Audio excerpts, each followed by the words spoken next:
Hi, welcome to our channel where we share the most intriguing stories. What if your quiet life on a peaceful hill turned into a full-blown war with drones, fake fines, and viral revenge, all because you weren't in the local HOA? This is the outrageous true story of how one man took on a suburban tyrant and turned the internet into his courtroom.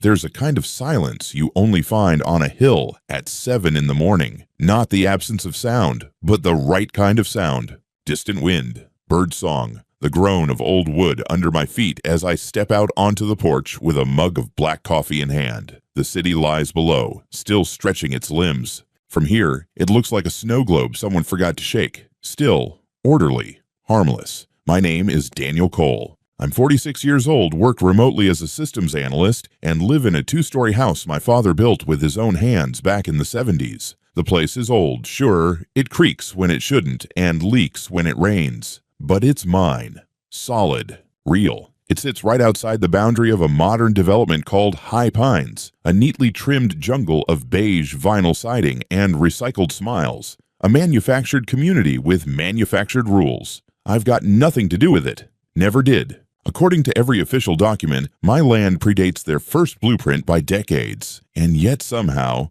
that doesn't seem to stop them from trying to absorb me like a rogue cell. Life here, until recently, had a rhythm to it. Simple, satisfying. I'd start my mornings tending the garden or tinkering in the garage. I'd mend a broken fence post, replace a screen door, maybe throw something together in the slow cooker, if I remembered. Some days, I'd take the dog, Barney, my mutt with an attitude, for a walk down the gravel path behind the house. Other days, I'd sit on the porch and just let the world breathe around me. I like the quiet. I like being left alone. I pay my taxes, keep my lawn cut, don't throw wild parties, or let my trash can linger on the curb too long. In fact, the only thing that might seem unusual to anyone is how rarely I leave. Working from home has turned me into something of a ghost around here, at least in the eyes of neighbors who expect to see headlights and commutes and carpool rituals. And that, apparently, was enough to start a storm I never asked for. Because in a place like High Pines, being quiet isn't just suspicious, it's practically criminal. Little did I know, sipping that coffee with my feet up and the sky wide open, that I was about to become the main character in a suburban soap opera I didn't audition for. It started with a glance. One of those long, squinting, suspicious looks from across the street, the kind you usually reserve for someone sneaking around your backyard with a crowbar at 3 a.m. Except in this case, it was 2 p.m. I was in broad daylight, wearing cargo shorts and planting tomatoes. At first, I didn't think much of it. Karen Wheeler had always had the vibe of someone who organizes her canned goods by color and probably refers to her SUV as the Escalade. She was the president of the High Pines HOA, a title she wore like a sheriff's badge, always walking with purpose, clipboard or tablet in hand, ready to enforce Rule 6.2b regarding mailbox heights. But then, something changed. I started noticing her more often, lingering on the sidewalk just a little longer than necessary, making subtle circles past my property in the morning and again at dusk. She always acted casual, pretending to check her phone or admire a flower bed, but her eyes would flick up to my house every few seconds like she was waiting for something to happen. Then came the whispers. One afternoon, my neighbor Jim caught me as I was carrying groceries in. "You all right, Dan?" he asked, half sheepish, half concerned. "Yeah, why?" "Well," he rubbed the back of his neck. "Karen's been going around asking folks about you. Said she's trying to verify occupancy consistency or something." "Excuse me." I blinked. "She asked me straight up if you were squatting in your own house. Said you're unusually stationary for a working-age male." I couldn't help it. I laughed. Loudly. "Unusually stationary? What the hell am I, a shrub?" Jim didn't laugh back. "She's serious, man. Talking about how your name isn't in the HOA registry and that you refuse to integrate with community standards. She said she's compiling a file about me, for living, quietly." The next day, I saw her speaking to 2 teenagers on the sidewalk. One of them pointed at my house. Karen nodded, typed something into her tablet, and took a photo. A photo of my house. No warning, no interaction. Just some impromptu reconnaissance mission like I was running a cartel operation out of my garage. Then it got weirder. I was on the back porch sanding an old cabinet when I noticed movement out front. When I peeked around the corner, I caught Karen standing just off the curb with what looked like a small measuring wheel. You know, the kind used for crime scene mapping or laying down football fields. She was measuring the distance between my driveway and her sidewalk. When I opened the gate and walked toward her, she turned abruptly and speed walked away like a kid caught stealing cookies. The cherry on top came that Sunday. Apparently, during the HOA's monthly meeting, Karen put together a PowerPoint presentation titled The Unknown Occupant. Jim showed me a photo he snapped of the screen. Slide 3 had a grainy zoomed-in image of me pruning my hedge, captioned, "Spotted 5-6 times per day. No HOA affiliation. No integration. Pattern, high risk of non-compliance." She had outlined my suspicious routine, including 9 a.m. porch coffee ritual, afternoon, yard maintenance, excessive. Evening, 0 vehicle movement. Karen's closing argument: if he's living here full-time, why hasn't he signed HOA documents? Either he's renting illegally, or we're looking at a direct violation of jurisdictional unity. Jurisdictional unity. I nearly spit out my beer reading that phrase. It sounded like a line from a dystopian sci-fi flick. The next morning, I found a printed notice in my mailbox. No envelope. No signature, just a piece of paper that read, "Your presence is being reviewed for community impact." And that's when I realized this wasn't just curiosity, this was a full-blown suburban witch hunt. I was mid-sip on my second cup of coffee when I saw the flashing lights. 2 squad cars slowly winding their way up my driveway like something out of a low-budget thriller. I stood there on my porch, still in my pajama pants and slippers, wondering for a moment if they were lost. Or maybe here to ask about a stolen lawn gnome. "Morning, sir," the taller officer said as he stepped out, hand resting lightly on his belt. "We received a report of potential unlawful residents at this address." I blinked. "Unlawful residents? You're kidding." "Wish I were," he said, glancing back at his partner with a smirk he tried to hide. "Caller claimed there may be someone occupying this property without proper ownership." I stared at him for a beat. "You mean me? In my own house?" He gave a patient nod. I sighed, stepped back inside, and returned with a stack of documents that had become my new holy relics. The original deed, updated tax records, utility bills, and, just for good measure, my driver's license. The younger officer looked them over, exchanged a glance with his partner, and shook his head with a chuckle. "Yep, checks out. Looks like someone's been pulling your HOA's strings a little too tightly." "Karen," I muttered. "Karen," he confirmed. "We've had a few run-ins with her already. Last month she called about a suspicious fire hazard that turned out to be a citronella candle." They apologized and left with a polite warning to stay weird, which I actually appreciated. But the visit wasn't the end. No, that was just Act 1. The next week I noticed a new buzzing sound. Not bees, not birds, mechanical, persistent. A drone. I spotted it hovering just above my property line, dipping low enough to scan my yard. At first, I waved. The drone rotated and pulled back. The next day, it returned. This time, it zoomed in on my shed. The day after that, it flew past my second-story window. Let me say this clearly. I'm a tech guy. I know drones. I know how far they can go, how they record, and I know illegal surveillance when I see it. I posted a sign on my fence. Private property, drone flybys will be met with hose-based retaliation. Apparently, Karen didn't find it funny. 2 days later, I received a thick envelope stuffed in my mailbox. No postage, just hand-delivered with love. Inside was an updated community zoning map, a poorly photoshopped HOA directory, and, believe it or not, a fake welcome letter. It was addressed "Dear Resident" and informed me that my home had been grandfathered into the High Pines HOA effective immediately. There was even a dues statement, $325 for the quarter, due in 7 days.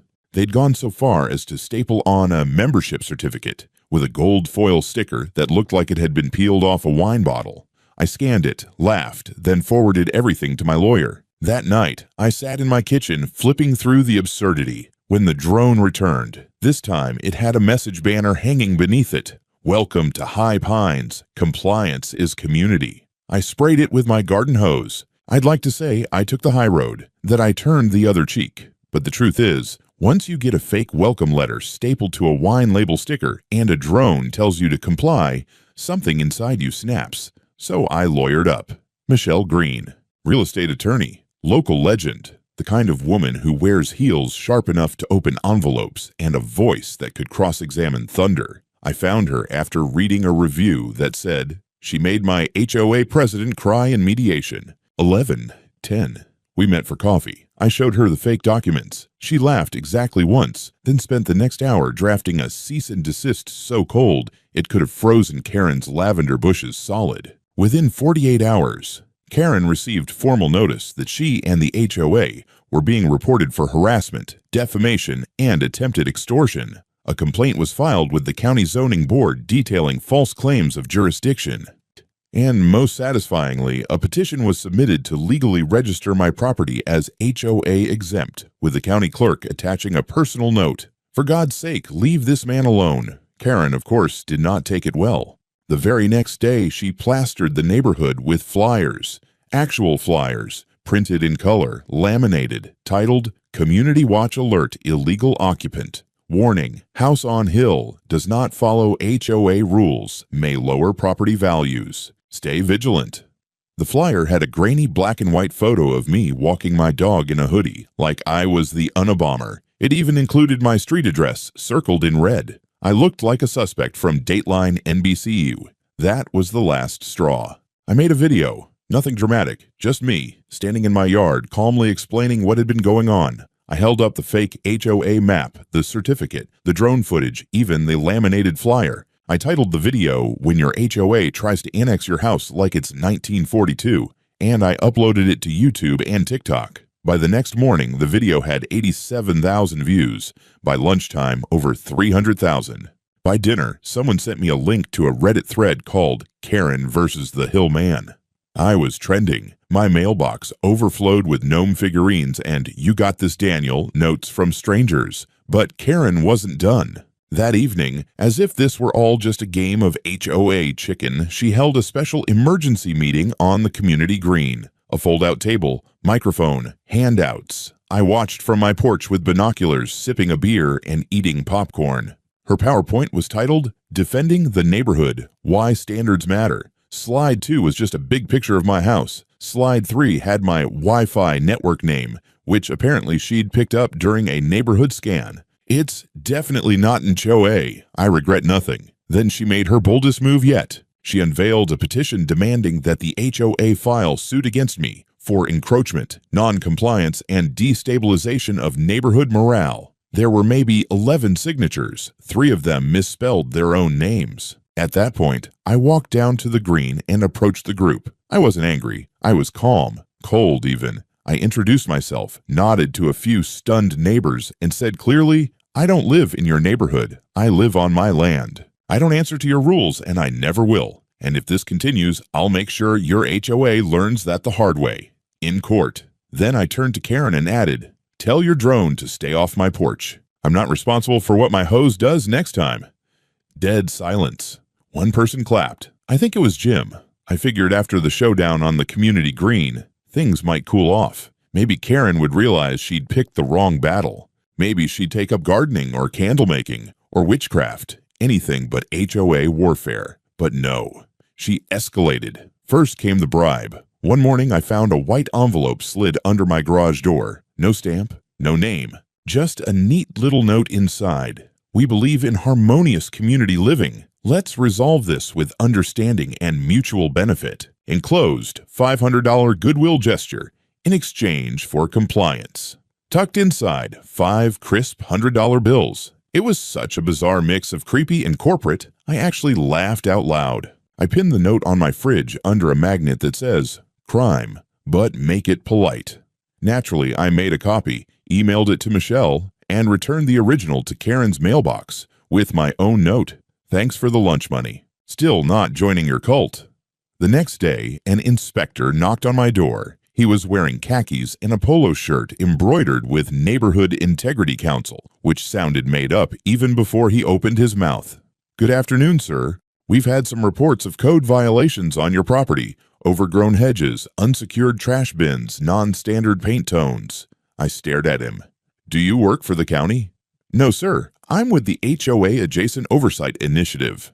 I blinked. "That's not a thing." He tried to hand me a clipboard. I handed it right back. Then I pulled out my phone and began recording. "This is private property," I said. "Leave, or I'll call the sheriff and ask them if oversight initiative is code for trespassing." He turned and speed walked away like his cargo shorts were on fire, but the kicker came 2 days later. A bright yellow envelope taped to my front door, big red letters.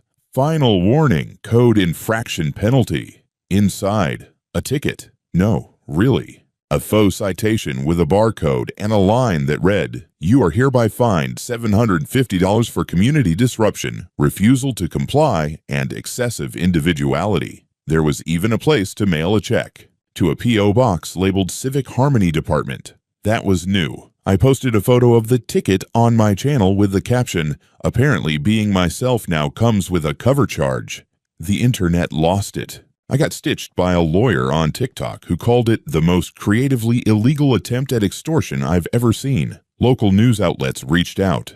A guy from Florida sent me a crocheted throw pillow that read, "Compliance is futile." But Karen wasn't deterred. She doubled down, hiring teenagers to hand-deliver warning leaflets door to door with vague bullet points like, "Beware of non-standard residents. Compliance keeps property values strong. Ask your neighbor, do they reflect the HOA spirit?" One even ended with, "Do you know who lives next to you?" Like a Cold War PSA. So I printed my own flyers. Black and white, plain font. "Hi, I'm Daniel. I own my house. I pay taxes. I compost. I don't want your HOA. Also, I make amazing chili. Wave next time." I signed it with a doodle of a waving gnome. The neighborhood, as it turns out, had more humor than fear. I got thumbs-ups, chili recipe requests, and a bouquet of basil from the sweet old lady 3 doors down. But the HOA? It was spiraling. Karen had turned a simple property boundary into a suburban Cold War. Only instead of missiles, she had drones and fake fines. And I had sarcasm, social media, and a lawyer with teeth. It all led to this. After months of harassment, forged documents, drone warfare, and HOA-sponsored propaganda, the courtroom became our final battlefield. And make no mistake, this was no small claim sideshow. This was a full-blown legal spectacle, complete with press coverage, HOA board members in pressed suits, and Karen Wheeler herself perched like a falcon in designer beige. The judge, Honorable Marla Desmond, was a woman in her 60s with a stare that could crack pavement. She had zero tolerance for nonsense and a deep personal hatred for wasted time. "Let's get to the meat," she said as the proceedings began. No salad. Michelle, my fire-breathing lawyer, started with a calm, cutting presentation of the facts. The drone surveillance, the falsified HOA documents, the fake inspector, the fabricated citation, the attempted bribe, and the repeated defamation. Each piece was introduced with time-stamped photos, video evidence, and a large binder simply titled Wheeler Reality. Karen's lawyer, a sweaty man with a comb-over and the charisma of wet drywall, argued that the HOA was merely protecting the community's aesthetic integrity and that Karen had acted out of dedicated civic concern. Michelle rose slowly and said, "Concern is knocking on a door, not launching an aerial spy campaign and mailing extortion letters." Then she dropped the bomb, a recording we'd obtained from a former HOA board member, one of the few with a conscience, who secretly taped a meeting where Karen said, and I quote, "If we can't make him follow the rules, then we'll force him out, legally or not. I want that property under HOA control by the end of the year."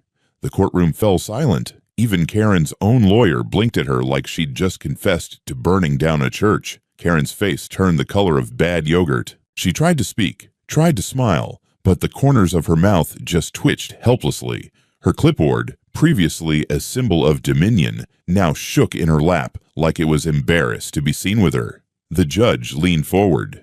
"Let me get this straight. You conspired to forcibly bring a private citizen's property under HOA rule, falsified legal documents, harassed him with unauthorized surveillance, and distributed slanderous materials to the public, all without jurisdiction or consent." Karen stood slowly, as if she still believed she had a card to play.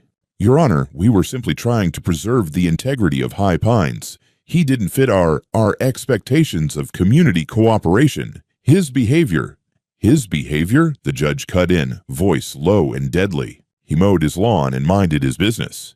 You, Ms. Wheeler, organized an unlawful campaign against a man who was never yours to govern."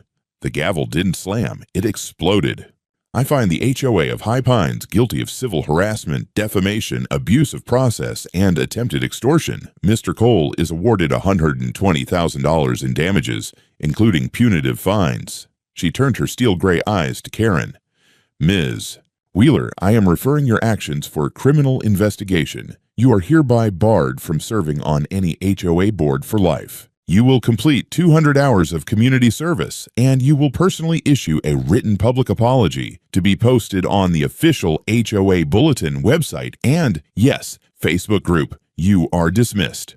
Karen didn't cry, not right away, but her hands trembled. Her jaw clenched. For the first time since the entire ridiculous saga began, she looked small, like a child caught cheating on a test with no way to talk her way out. She gathered her things slowly, as though delaying the walk of shame might somehow reduce its sting. And as she passed me, eyes burning holes through the floor, I simply said, "Should have left the drone out of it."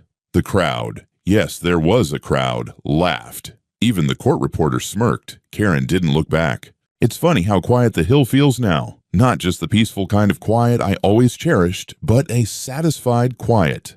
The kind that comes after a thunderstorm clears and the birds slowly start singing again, one by one, as if checking the coast is clear. Karen Wheeler moved out. Not immediately, of course. First, there was the obligatory HOA shakeup. The board dissolved faster than a paper straw in sweet tea. A few members resigned in shame. 2 others claimed they had no idea Karen was doing any of this. And the treasurer skipped town, possibly to avoid answering questions about emergency flyer printing expenditures. A new HOA board formed, reluctantly, humbly, and they sent me a fruit basket with a handwritten card. To the man who reminded us all that boundaries matter. It had mangoes. I don't even like mangoes, but I respected the gesture. As for Karen, she fulfilled her obligations, begrudgingly. Her apology post on the HOA Facebook group was glorious. To the residents of High Pines, and especially Mr. Daniel Cole, I extend my sincerest regrets for any misunderstandings caused during my tenure as HOA president. It went on like that, carefully avoiding actual remorse. But the kicker, Facebook auto-suggested my page in the comments, and dozens of neighbors tagged me with gifs of confetti, clapping minions, and even one of Gandalf saying, "You shall not pass." Eventually, her house went on the market. It sat unsold for months. Word travels fast when you're the villain in a community meme thread. Someone finally bought it, a young couple who knocked on my door the day they moved in and said, "We brought pie, and we're not part of the HOA drama, promise." Solid start. As for me, life's better than ever. My property is now officially recognized as an HOA-exempt historical parcel, a designation that, as far as I can tell, means back off, or Daniel will live stream you. I kept making videos, mostly DIY stuff and HOA horror stories sent in by viewers. One of them went viral, the HOA that tried to annex my house and got sued into oblivion. There's merch now. My bestseller? A t-shirt that reads, "Excessive individuality, guilty as charged." And now, every 4th of July, I throw a massive barbecue on the hill. We call it Independence from HOA Day. Neighbors bring food, the local band plays classic rock, and I project Karen's old drone footage on a big white sheet like it's a drive-in comedy. This year, I added a new sign to the edge of my property. Big, bold, impossible to miss. This house is not part of your community. This house is free. Below it hangs a laminated copy of Karen's flyer, the one that called me a threat to property values. I added my own sticky note. Property value up 12%. Thanks, Karen. Barney, my dog, now has his own Instagram account. He's wearing a bandana that says, "Not in your HOA." People love it. And me? I'm still here. Still sipping coffee on the porch. Still mowing my lawn like a free man. Still making chili for the neighbors who wave when they pass by. Turns out, victory isn't always about beating the system. Sometimes it's about living well enough to become the punchline and the legend. And on this hill, that's exactly who I am.